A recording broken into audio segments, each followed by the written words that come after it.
Gracias, campesino. Tu aporte es imprescindible para toda la humanidad.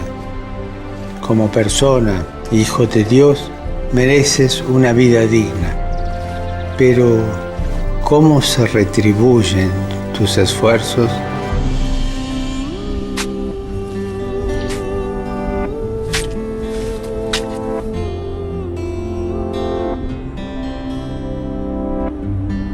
La tierra es un don de Dios.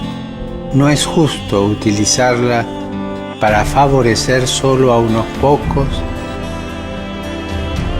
despojando a la mayoría de sus derechos y beneficios.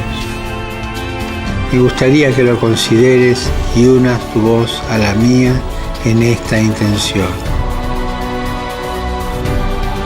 Que los pequeños agricultores reciban una remuneración justa por su precioso trabajo.